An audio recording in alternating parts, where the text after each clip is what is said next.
calm down before you stress up the groove. The energy a little different when the blessings accrue. Hey, who you talking to? Just know I ain't no regular fool. Could be anything in the world, but I can never be you because I stand tall like I'm on my tiptoes, baby. You think a little too small. I got big goals, baby. Hey, where the money at? Look, I just need the info. Console, I wanna get it and split it with my kinfolk daily, and I'm the type of new that might change my number. Bonjour à tous les amis, j'espère que vous allez bien cette semaine. J'essaye la 7e génération du vaisseau amiral du constructeur à l'étoile, la Mercedes classe S W223. Vous allez voir qu'elle devient plus technologique que jamais. Dans cette vidéo, je vais commencer par vous détailler ses caractéristiques extérieures et on ira faire un tour assez long à l'intérieur de ce véhicule de luxe. Et enfin, je vous donnerai mon avis sur son comportement routier. Sur YouTube, c'est chaque semaine, je vous présente un essai détaillé, donc abonnez-vous et activez la cloche de notification. Pareil sur notre compte Instagram, le vendeur automobile. Et moi, je vous dis à tout de suite.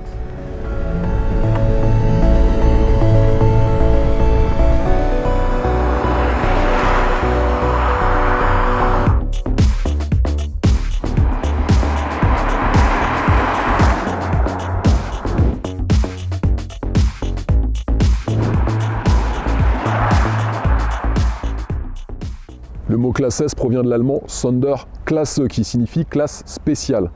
C'est en 1972 au Salon de Paris que le constructeur à l'étoile présente pour la première fois sa grande berline avec l'appellation classe S. C'était la W116.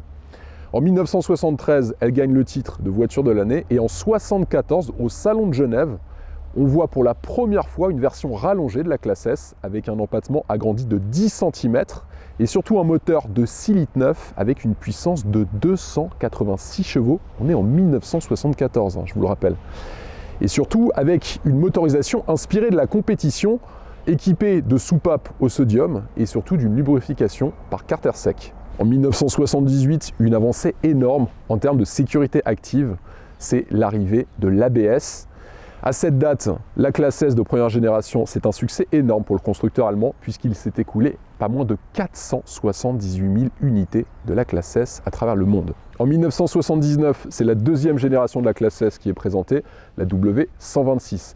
Elle arrive notamment avec une technologie très disruptive pour l'époque, l'airbag avec prétentionneur de ceinture qui sera proposé au catalogue à partir de 1981 et en 1988 est proposé l'airbag pour le passager.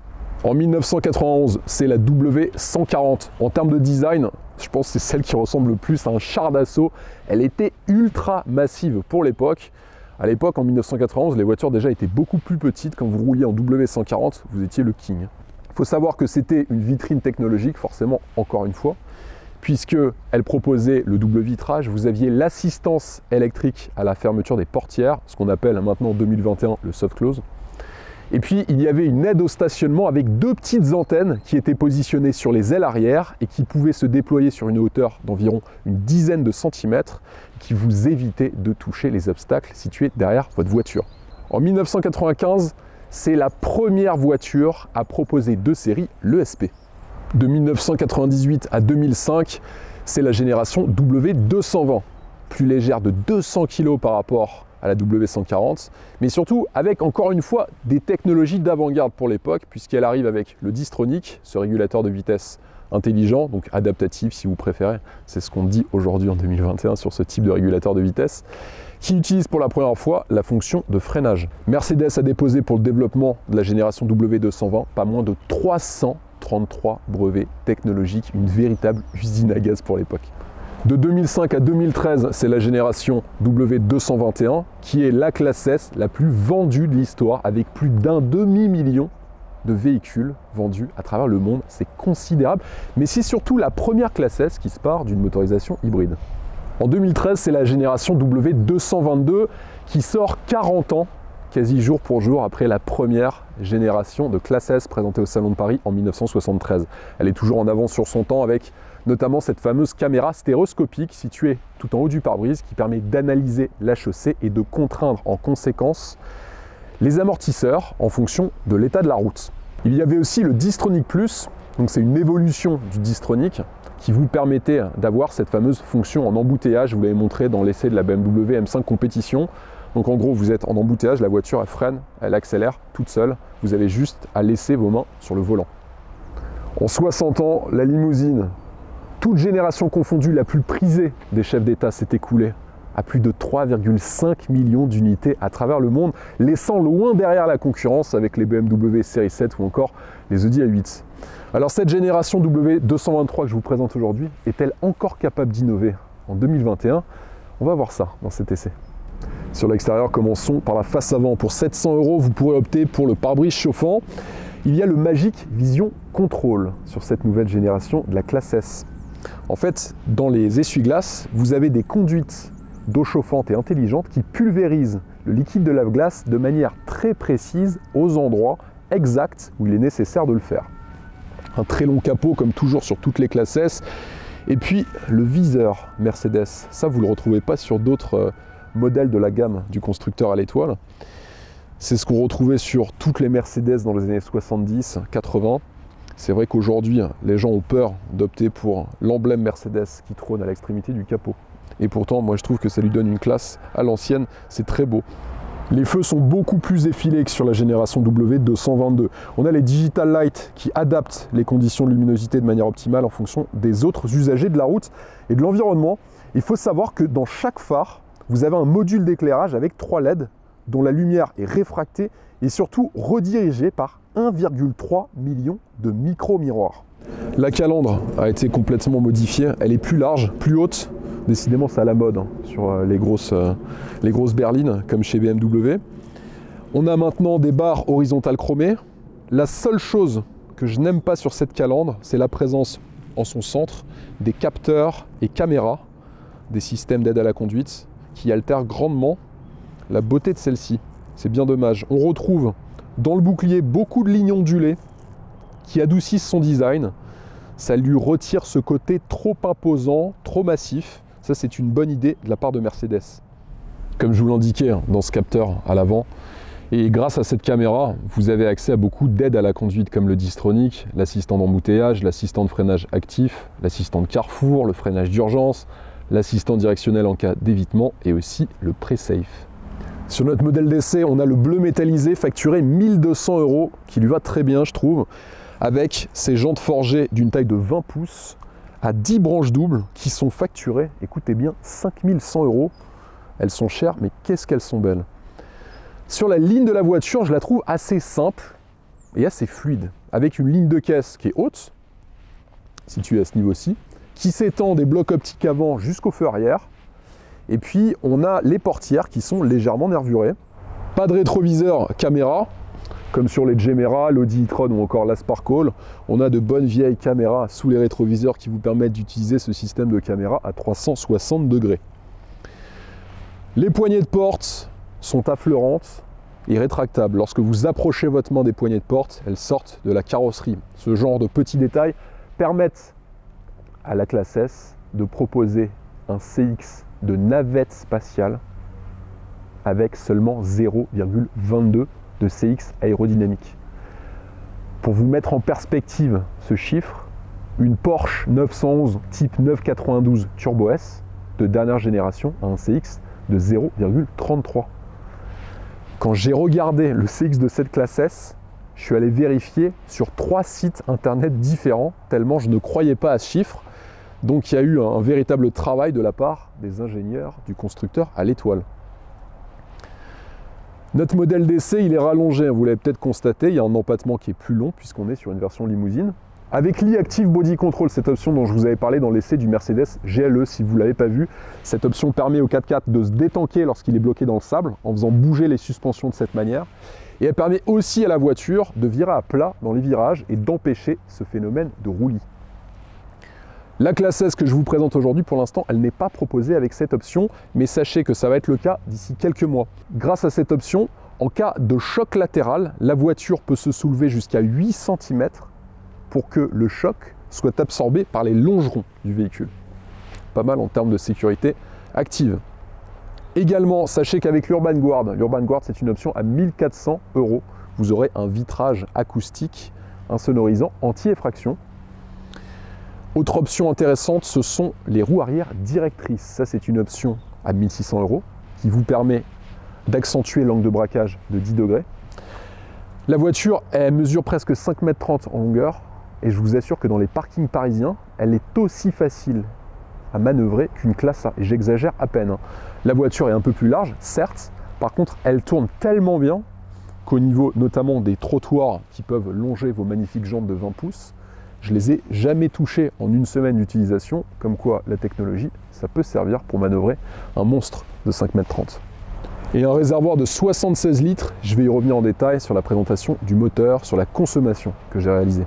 Un arrière assez épuré par rapport à la précédente génération, je trouve, avec toujours une signature lumineuse horizontale, des blocs optiques qui sont reliés par ce large bandeau chromé. Vous pouvez avoir l'ouverture du haillon de votre coffre en passant sous le bouclier de la voiture votre pied de cette manière. Et ça fonctionne. Les sorties d'échappement sont chromées, mais elles sont factices. Vous n'avez qu'une seule sortie d'échappement sur ce modèle. Et enfin, pour 1 400 €, vous pourrez opter pour un dispositif d'attelage avec stabilisation de votre remorque. Dans le coffre, vous aurez 550 litres d'espace. Ce qui est assez grand, c'est 20 litres de plus que sur la précédente génération de classe S. Pas de roue de secours sous le plancher du coffre. Vous aurez juste un kit anti-crevaison. La trousse de secours sur la droite avec une prise 12 volts. Juste ici. Ici, vous avez une petite attache pour arrimer vos bagages. Triangle de signalisation. Et là, un porte-parapluie. Et bien évidemment, la fermeture, tout comme l'ouverture, est automatique. Sous le capot de cette classe S 350D limousine, on retrouve un moteur diesel 6 cylindres. Si vous oubliez, vous inquiétez pas, c'est marqué sur le bloc moteur. Donc 6 cylindres turbo diesel, 286 chevaux pour 600 Nm de couple. Transmission aux roues arrière via une boîte automatique 9G tronique. Et si vous optez pour la version 400 diesel qui fait 330 chevaux, là vous pourrez avoir la version 4 roues motrices 4MATIC de Mercedes. Au niveau performance, 0 à 100 km/h en 6 secondes 4, 250 km/h en pointe. Sur la consommation, elle est annoncée en mix par Mercedes à 6,4 litres au 100 km. On a constaté 7,8 litres en moyenne. Alors c'est dû à deux éléments. Le premier, c'est bien sûr la sobriété de sa motorisation diesel. Et le deuxième, c'est celui que je vous ai indiqué il y a quelques minutes, c'est son CX record de 0,22. Il n'y a que 2 motorisations diesel qui sont proposées par Mercedes sur le configurateur de leur site internet. Sachez que d'ici quelques mois, donc à l'été 2021, une version hybride va arriver sur le marché français. Au niveau de ses dimensions, une longueur de 5,29 m, une largeur de 1,95 m hors rétroviseur, 2,10 m avec les rétroviseurs, une hauteur de 1,50 m, empattement 3,21 m. Donc logiquement à l'intérieur, vous allez voir, c'est un palace roulant. Sur son poids, 2040 kg à vide sur la balance. Alors c'est beaucoup, mais c'est toujours 300-400 kg de moins que ses équivalents en SUV, il faut le savoir. Mais c'est surtout son diamètre de braquage qui est juste sans égal, seulement 11 mètres. Encore une fois, je vais y revenir dans la partie de l'essai routier, c'est juste bluffant les espaces dans lesquels vous arrivez à manœuvrer avec cette voiture de 5,29 m. Le prix de base de cette nouvelle classe S dépasse pour la première fois la barre fatidique des 100 000 €. Celle que je vous présente aujourd'hui en prix de base, elle s'affiche à 104 840 €. Et avec les options qu'elle contient, là par contre, la note va être très salée, plus de 158 000 € hors carte grise, 191 grammes de CO2 émis par kilomètre. Donc là, grâce au nouveau barème de notre gouvernement sur ce malus écologique très utile pour l'environnement, là vous devrez payer un malus de 10 011 €. On n'est pas sur le plus haut niveau du malus écologique, mais tout de même. Donc votre classe S, avec les options qu'elle contient, celle que je vous présente, s'affichera à près de 168 000 € avec la carte grise. C'est tout de même énorme. Si vous êtes intéressé par l'acquisition d'une classe S, je vous ai mis un formulaire. Donc remplissez ce formulaire, il est assez simple et on s'en occupera en direct. Bien sûr, avec le réseau français de chez Mercedes, on n'ira pas acheter des voitures en Allemagne, je vous rassure. Donc remplissez le formulaire jusqu'au bout et avec Romain, on vous contactera dans les plus brefs délais. Place maintenant à l'intérieur avec les places arrière. S'il y a bien un élément de cette nouvelle classe S à découvrir, ce sont les places arrière. Regardez-moi ce confort. Dans la version de base, on a une longueur de 5,17 m. La version limousine que j'essaie aujourd'hui, c'est 5,29 m. Donc très logiquement, on a beaucoup de place pour les passagers à l'arrière du véhicule. Vous remarquerez aussi l'élégance, l'exclusivité à l'arrière de cette voiture. Grâce au pack exclusif, facturé 6 500 €, vous aurez ce cuir nappa exclusif avec des inserts décoratifs, eux aussi exclusifs. Et si vous ne savez pas du tout où placer votre argent en 2021, investissez dans le pack Business Class de la classe S, facturé, écoutez bien, 34 500 €. 34 500 €.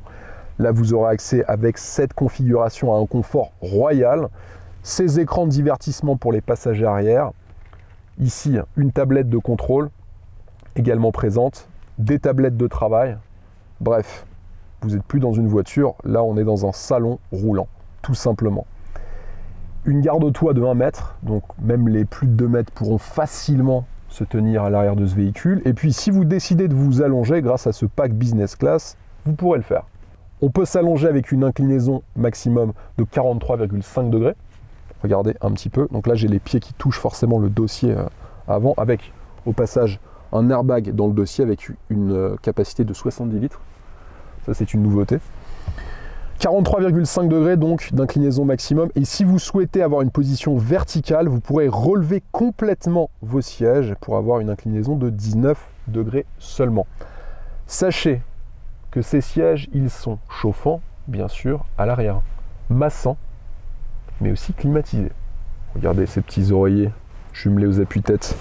Alors ça vous apporte vraiment du confort, hein. Vous pouvez essayer n'importe quelle voiture sans ces petits oreillers. La classe S n'a pas d'équivalent. C'est juste top. Là, on s'endort. À l'arrière, ça va aller. Par contre, moi, j'ai pu tester parce qu'ils sont présents aussi à l'avant du véhicule. C'est vrai qu'on a une tendance à vouloir s'endormir même quand on conduit la voiture. Vous avez l'insonorisation qui est excellente, mais ces petits oreillers, ça, c'est le top. Trapaski, juste ici, avec un rangement dans lequel vous pourrez mettre vos casques audio pour les passagers arrière. Et en option pour 1 400 €, sachez que vous pourrez opter pour un compartiment réfrigéré d'une contenance de 10 litres. Pratique pour mettre ces petites bouteilles de champagne. L'accoudoir central, alors celui-ci, j'en ai rarement vu déjà des aussi spacieux et avec autant d'éléments à l'intérieur. Chargement par induction du smartphone. 6 prises USB-C avec une prise allume-cigare juste ici. Et puis c'est là où sont rangées les tablettes de travail. Ensuite, là, vous aurez accès à partir des places arrière au réglage de la climatisation et du chauffage, des porte-gobelets thermorégulés. Si vous ne savez pas qu'ils sont thermorégulés, de toute façon, il y a un bouton qui vous l'indique, qui est juste ici.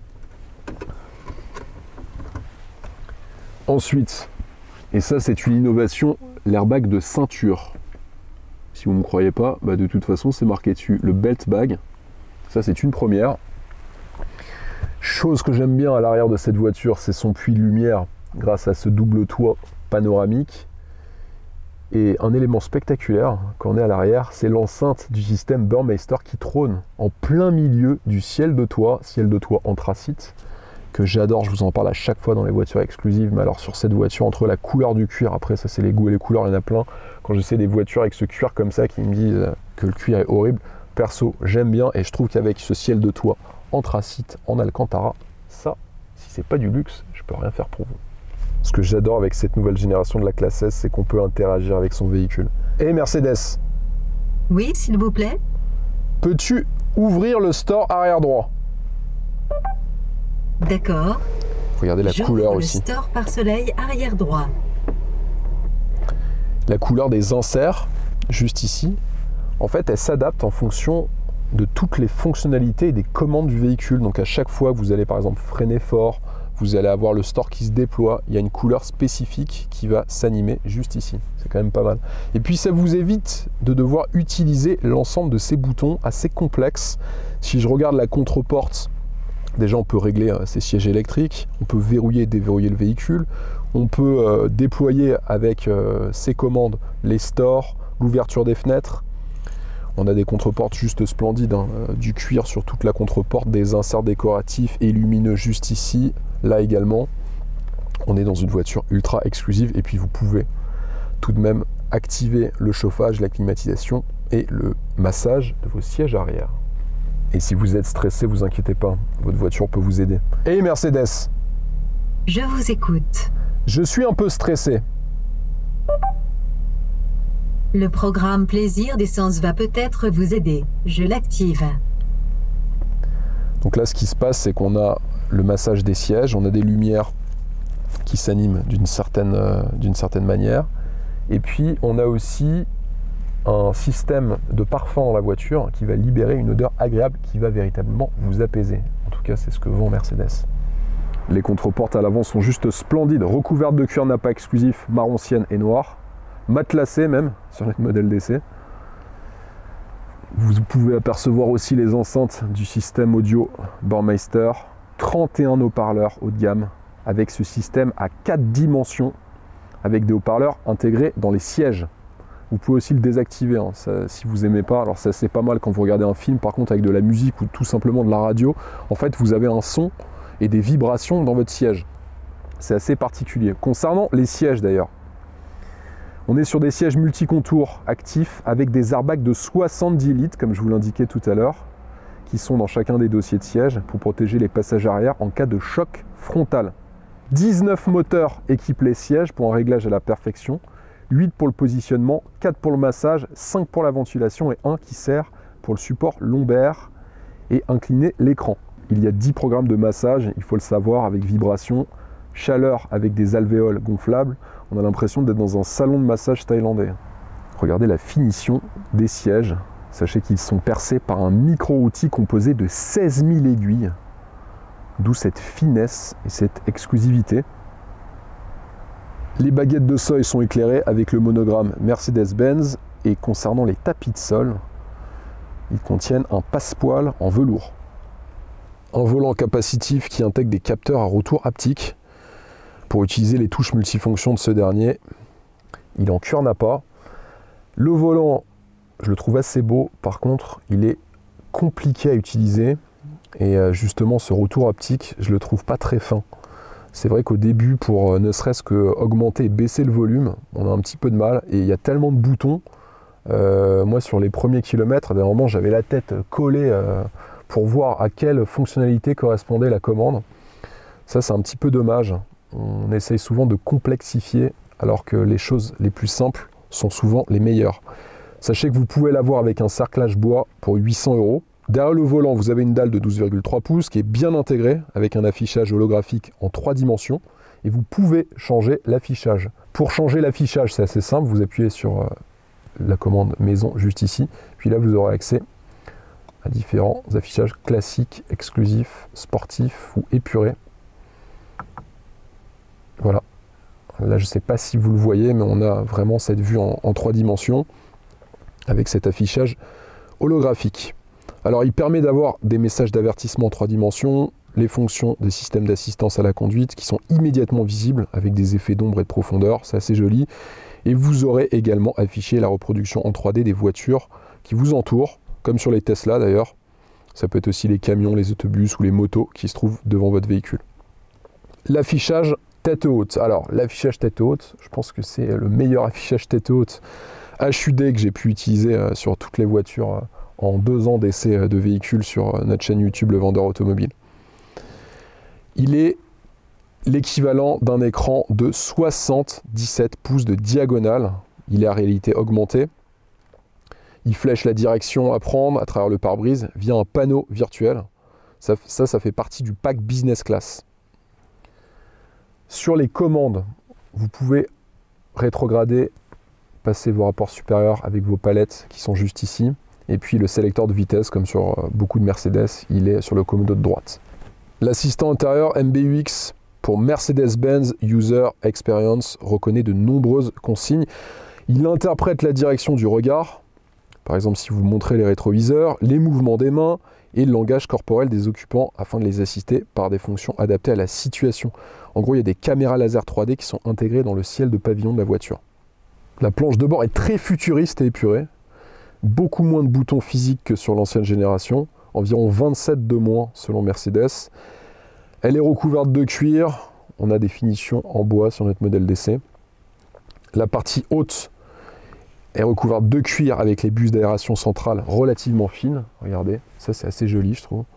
Il y a 17 moteurs qui permettent de contrôler la température et le flux d'air.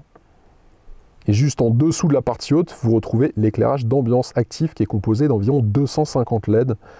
Et ce système, il est intégré au système d'aide à la conduite et peut renforcer visuellement leur avertissement en clignotant. C'est ce que je vous disais tout à l'heure sur les places arrière.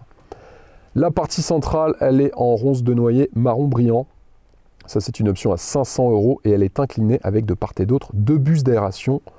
Il y a 5 autres inserts décoratifs qui sont disponibles dans le configurateur de Mercedes.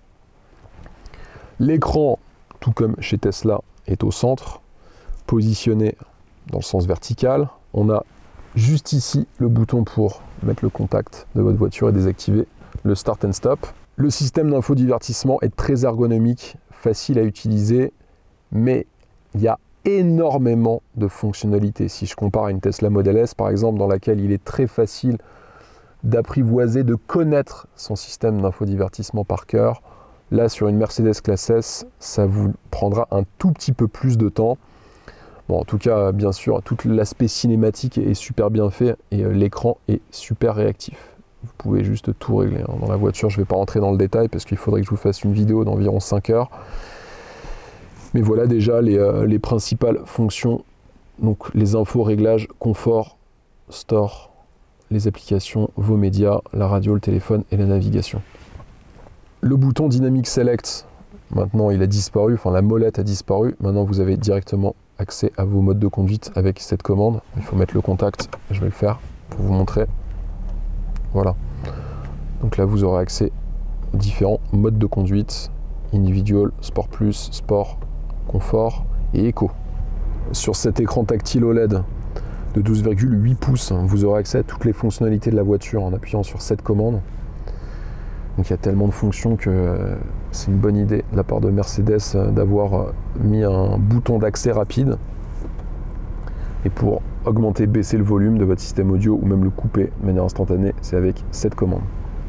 Sous l'écran, sur la console centrale, on a un grand rangement avec 2 portes gobelets, 2 prises USB-C, un chargement par induction de votre smartphone qui n'est pas facile d'accès. Ça c'est un peu dommage parce que pour récupérer votre smartphone, moi chaque fois vous êtes obligé limite de vous arrêter et vous avez un grand rangement juste ici. Dans la coudoir centrale, encore 2 prises USB-C. Décidément, il y en a vraiment partout. Je ne sais pas combien il y en a en tout, mais il y en a plus de 10 dans toute la voiture. Et sachez une chose, sur les ceintures de sécurité, ça c'est valable à l'arrière, mais aussi à l'avant du véhicule, vous avez une indication de non-bouclage de vos ceintures de sécurité qui est lumineuse.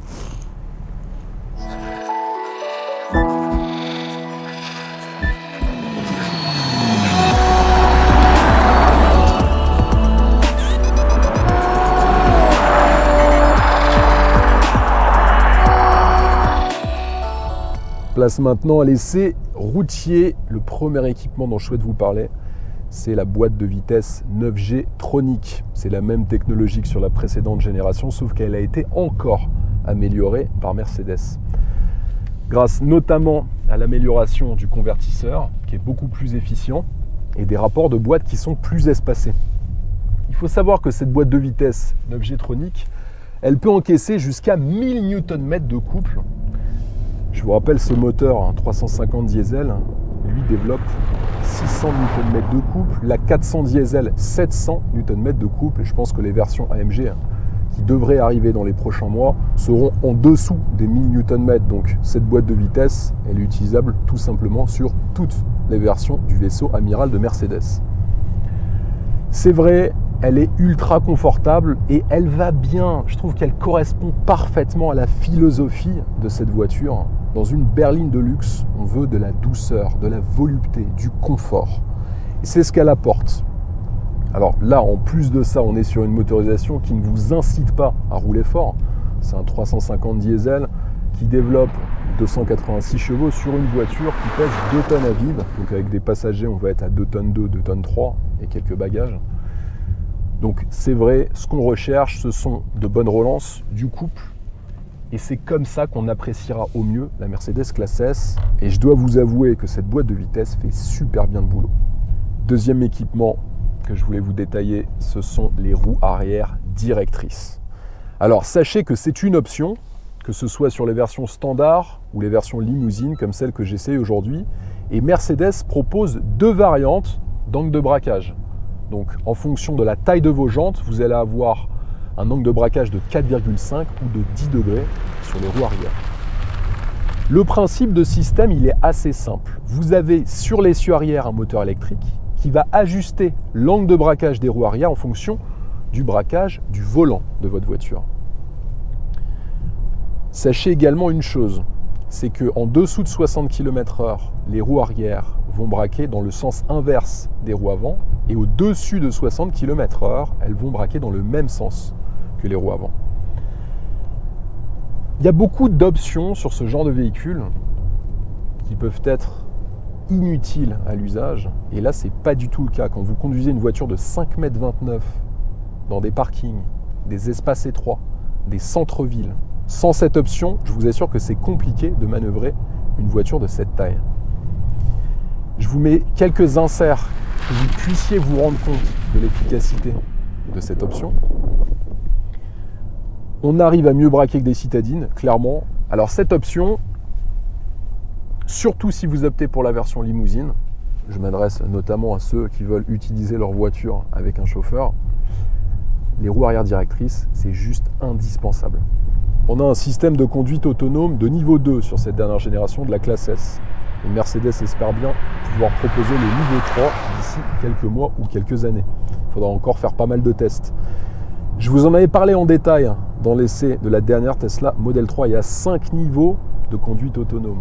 Le premier niveau, ce sont des aides à la conduite simples, comme par exemple le freinage d'urgence. Le niveau 2, ça va être le régulateur de vitesse adaptatif, avec la conduite autonome en embouteillage, par exemple, comme celle que je vous avais montrée dans la dernière BMW M5 compétition. Niveau 3, la voiture, avec ce niveau, c'est déjà bien calculer tous les éléments dans son environnement. Elle peut tout faire elle-même, c'est-à-dire accélérer, freiner, aller sur autoroute, évoluer dans des embouteillages, mais il est nécessaire qu'il y ait la présence derrière le volant d'une personne. Au niveau 4, là par contre, vous pouvez être assis sur la banquette arrière, il n'y a personne derrière le volant, en tout cas vous n'êtes pas obligé de mettre une personne, mais la voiture évolue dans un environnement fermé. Et au niveau 5, là c'est le Graal, c'est ce que cherche à atteindre Tesla, avec Elon Musk qui a fait des essais il n'y a pas très longtemps sur une Tesla Model S qu'il possède, entre son domicile et les bureaux de Tesla en Californie. Là, la voiture peut tout gérer elle-même, donc vous pouvez dormir à l'arrière de votre véhicule et elle vous ramènera chez vous quand vous rentrez du restaurant un peu éméché. Sur cette classe S, pour utiliser ce niveau 2 de la conduite autonome, il y a un lidar. C'est un système qui, à l'aide de laser, va pouvoir détecter tous les éléments de l'environnement de la voiture, que ce soit des voitures, des motos, des cyclistes ou encore des piétons, mais aussi analyser leurs mouvements. Alors vous avez sur l'écran d'instrumentation, tout comme sur les dernières Tesla Model S par exemple, un dessin avec l'image de la route, de votre véhicule, avec les lignes de la route, et aussi vous pouvez voir les véhicules qui sont devant, à gauche, à droite ou juste derrière votre voiture. Donc, comme vous pouvez le constater, ça ne marche pas encore très bien parce que là on voit une voiture et en fait la voiture c'est Romain. Donc je pense qu'il y a un peu de boulot avant de pouvoir arriver au niveau de Tesla. Alors c'est vrai que c'est difficile pour ce genre de système de reconnaître précisément quels sont les objets qui sont environnants, mais bon, entre une voiture et Romain, je pense qu'il y a à peu près 1,5 tonne de différence. Ou un peu plus. Donc dommage, mais le système n'est pas encore trop au point. La sécurité n'est pas en reste. Sur cette dernière génération de la classe S, vous avez le système Pre-Safe dont je vous ai parlé tout à l'heure. Alors ce système Pre-Safe, grâce à des capteurs qui sont positionnés dans le bouclier à l'avant du véhicule, il va permettre de détecter, en fonction de la vitesse de votre voiture, une collision imminente. Et s'il estime que la collision va avoir lieu, il va alors actionner le freinage d'urgence lui-même, fermer vos fenêtres et aussi le toit ouvrant. Il va utiliser les prétentionneurs de ceinture et il va repositionner votre siège pour que l'impact soit moins important pour le passager ou pour le conducteur du véhicule. Alors, c'est vrai que toutes ces technologies ne sont pas nouvelles, c'est pas en 2021 qu'elles sont apparues, puisqu'on l'avait déjà vu chez Audi, chez BMW.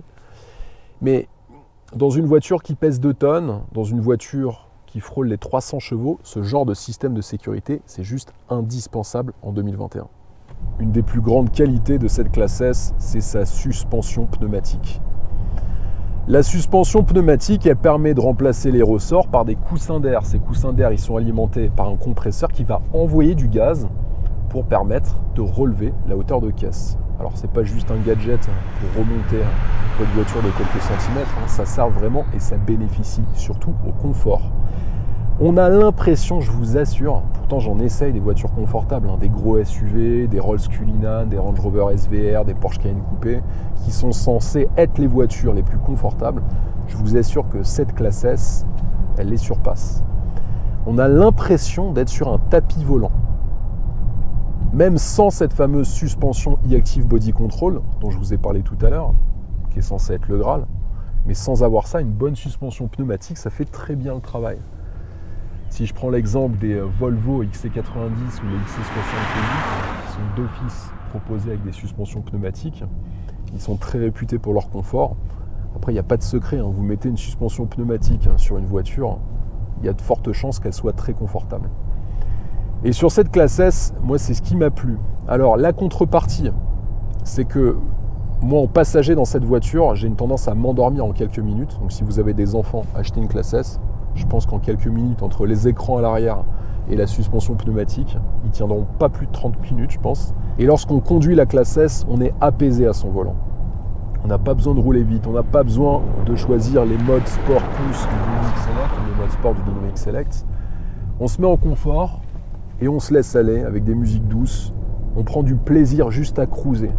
Comme quoi le plaisir ne se fait pas que par la vitesse, mais aussi par le confort qu'on peut obtenir grâce à des technologies qui existent depuis pas mal de temps, mais qui ont encore été améliorées sur cette dernière génération de la classe S.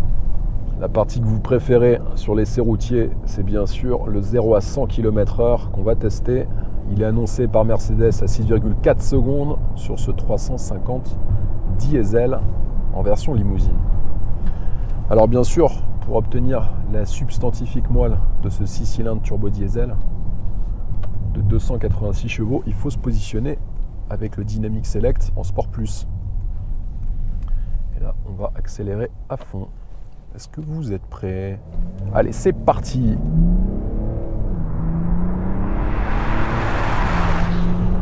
Bon, ça casse pas des nuques, mais c'est confortable. C'est pas ce qu'on lui demande en même temps. Et je trouve qu'avec cette philosophie de vaisseau amiral, de salon roulant, pas besoin de prendre un 63 AMG, pas besoin de prendre un V12.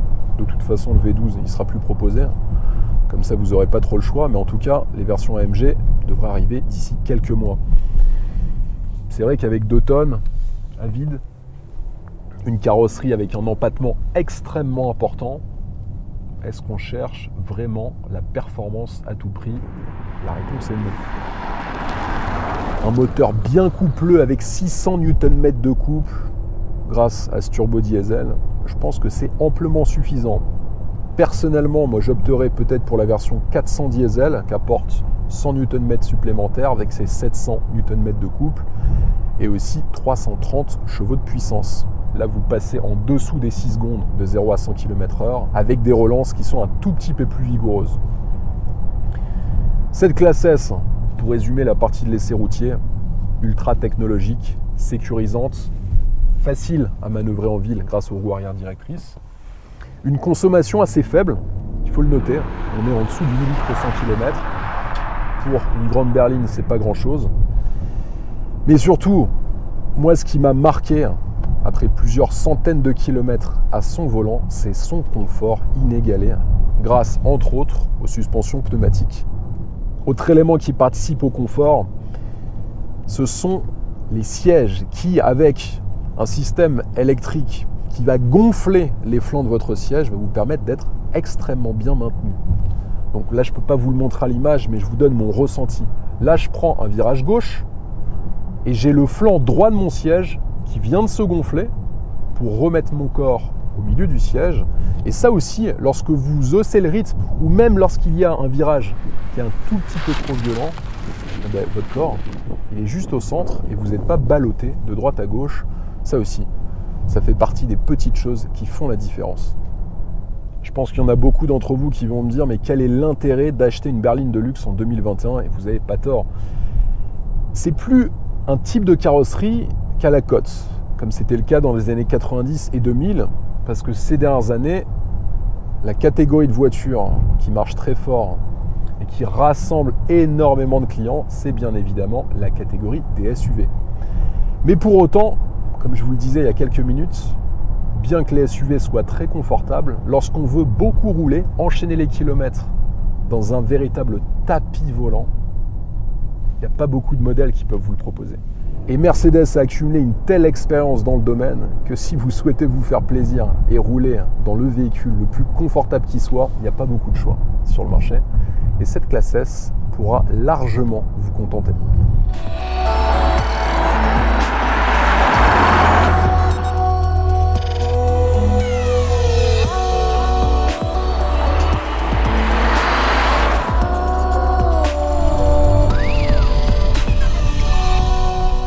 Plusieurs centaines de kilomètres au volant de cette dernière génération du vaisseau amiral du constructeur à l'étoile. Il faut maintenant conclure. Parmi ses défauts, j'ai retenu l'absence de motorisation hybride, un look peut-être un petit peu trop proche, esthétiquement déclasseux et déclassé, et un prix de base qui dépasse maintenant la barre symbolique des 100 000 €. Heureusement, je vous rassure, elle a beaucoup de qualité. Déjà, un confort juste inégalé, une habitabilité hallucinante aux places arrière, les roues arrière directrices, ultra pratiques, notamment dans les espaces étroits et les centres-villes, et surtout des technologies ultra avant-gardistes. Les amis, sur YouTube, c'est chaque vendredi à 17 h. Je vous présente un essai détaillé, donc abonnez-vous et activez la cloche de notification. Pareil sur notre compte Instagram, Le Vendeur Automobile. Et moi, je vous dis à la semaine prochaine. Allez, ciao!